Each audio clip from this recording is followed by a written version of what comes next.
Samuel Eto'o completely outperformed Didier Drogba in their prime. That's drop mic. Yeah, drop mic. I should have said it after, right?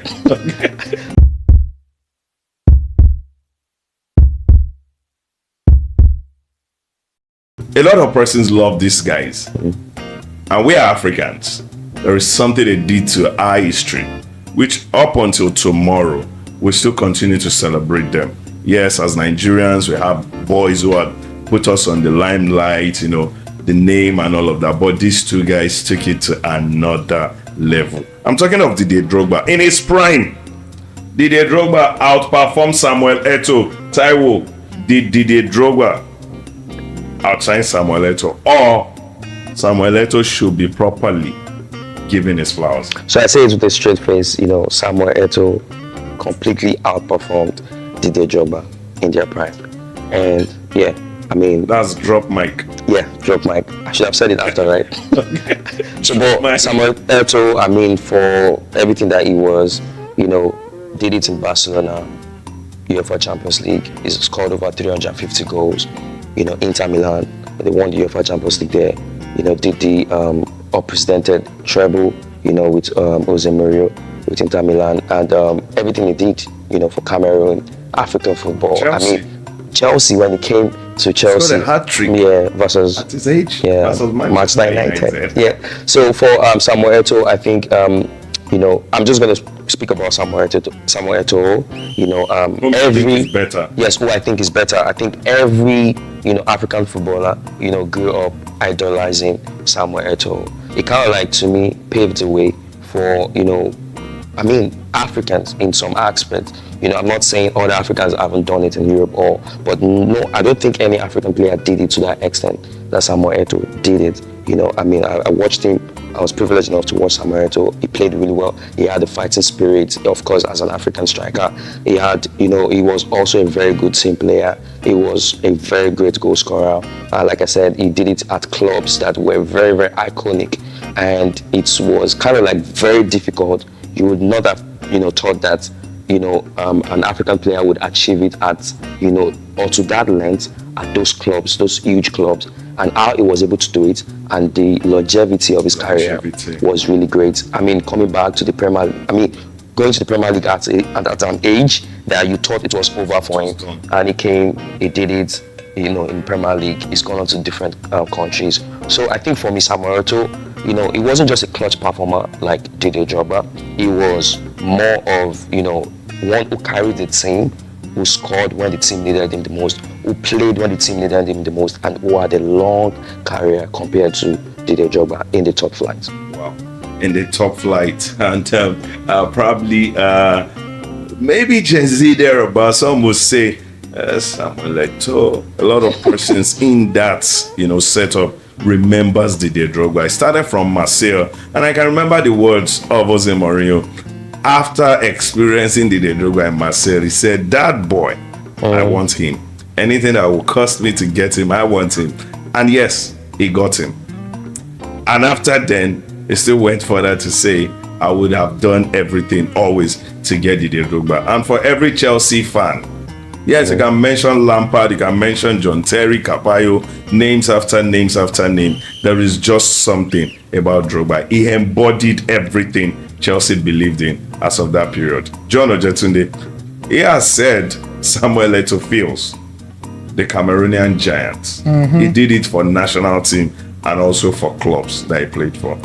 That is better than Didier Drogba, who also did it for national team and did it for clubs. Yeah. You see, I'll still go back to presence, aura, and influence. And the name Didier Drogba rings a bell. I remember there was a time in Côte d'Ivoire, there was a civil war. Yeah. And Didier Drogba was asked, but in fact, his community, not even the president at the time, because of his influence, the community specifically begged him to speak with, because there was a civil war. And so there were these guys who were like more like I don't want to say terrorists, but there's a word I'm looking for. Rebels. They are not they're more like rebels trying to they're fighting for something, but it has disrupted the unity of the country at the time. Lives were lost, people died. Yeah. And Didier Drogba specifically spoke to these guys and they listened. They dropped their weapons because of one man. No Nigerian player has ever done that. No African player has ever done it. In fact, some presidents of the world haven't done that.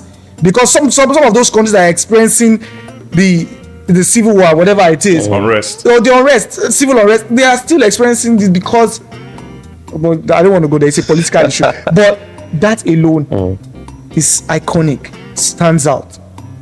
In a team where you had men with ego, the likes of Frank Lampard, the likes of John Terry, Michael Essence of this world, Cavallo, name them. Peter Cech. Drogba was some of the top 3 players who can speak to Abramovich directly, the owner, and make requests and say we don't want this manager again. I've been watching African players play over the years. I've not seen an African player that has more influence than Didier Drogba. I will still talk about the footballing side, but you see that aspect of where a single player is well revered by the entire country and the club represents. That's Chelsea. When he was at Chelsea, Drogba scored amazing goals for Chelsea, and not just important goals, when the goals that will win you titles. In fact, the Champions League they won in 2012. It was Drogba's, final spot kick, that won them the Champions League. Equalized. And the equalized as well. Very, very instrumental. Yeah. There is really nothing. You can't take anything away from Didier Drogba. Absolutely. The guy is a special player. The guy is a player that is a lot of these young African strikers look forward to. I listened to Victor Osimhen and Victor said, I model my football after Didier Drogba.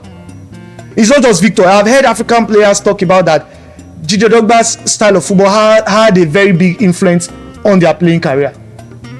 I don't think I've heard anyone talk about Samuel Eto'o like that anyway. I've heard a lot of There's been a lot. say that. Well, I'm talking about the ones that I know. Yes. So, for Didier Drogba, he's a player that the entire world respects.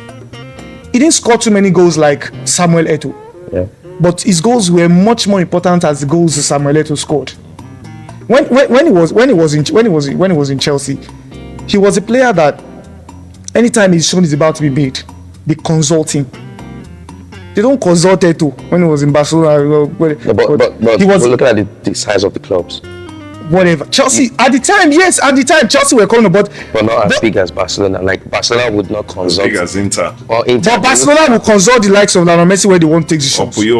I'm telling you that as Messi was in Barcelona, that was how Didier Drogba was in Chelsea in terms of influence. Chelsea is small. At the time, stop saying Chelsea is a small club. Chelsea has existed for a very long time. Come on. Not how long.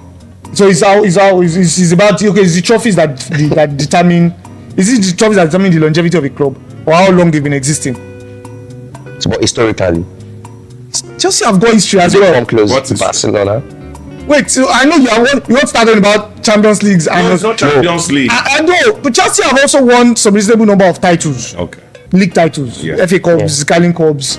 In fact, 2 Champions League titles. So, I mean, when you're talking about Chelsea, please put some respect. No, I do have respect. Yes, please. I'm just saying in the mode you're putting that. When Abramovich, bought the club, and Mourinho was the coach at the time, they brought a lot of publicity. If you in our country where we are, Nigeria, Chelsea has the highest set of fans, and a lot. Even in fact, Didier Drogba is one of the reasons why a lot of Africans were jeered towards supporting Chelsea. So, putting all of this together tells you one thing: in terms of presence, aura, and influence, I beg, Drogba is way better. And see, the goals, the kind of goals that Drogba scores. See, I have listened to a lot of defenders. Ask them, Ferdinand, Nemanja Vidic.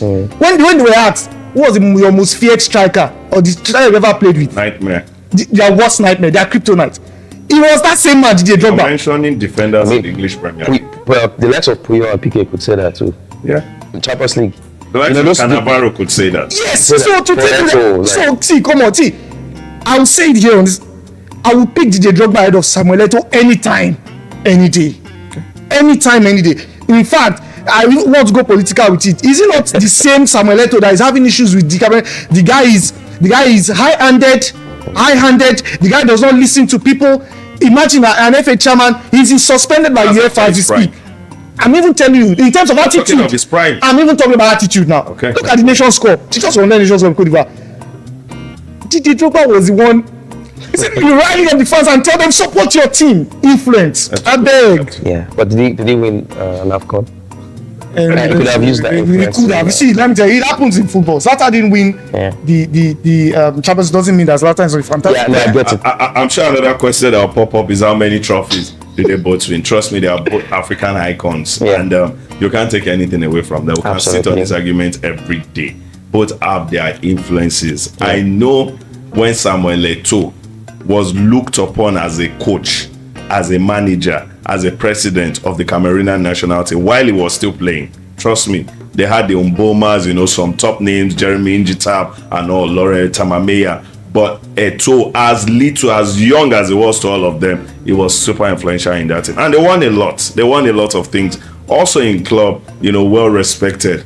For Didier Drogba, he's a lion. Yes. He's one of those a fighter, a fighter, and you can go on with the argument. I'm sure you also, would have one or two to add, but majorly, tell us who you think as an African icon, as a footballing icon, who in their prime was better for you, Samuel Eto'o or Didier Drogba? Because as Africans, we could also tell our own stories and from the angle of top achievement. Guys, we would love to go on, but I tell you, like I say, it's nice to share studio with those who are your friend. I've been enjoying you guys' banter. John, thank you for being here. Yeah, it's a pleasure. Thank you for having me. It's a pleasure. Zlatan and also Didier Drogba man right there. Also, the Luis Suarez and Samuel Eto'o guy. Absolute pleasure. Absolute pleasure. Doing this with you. It's still Matchview Sports, and yes, we're still here. Go away.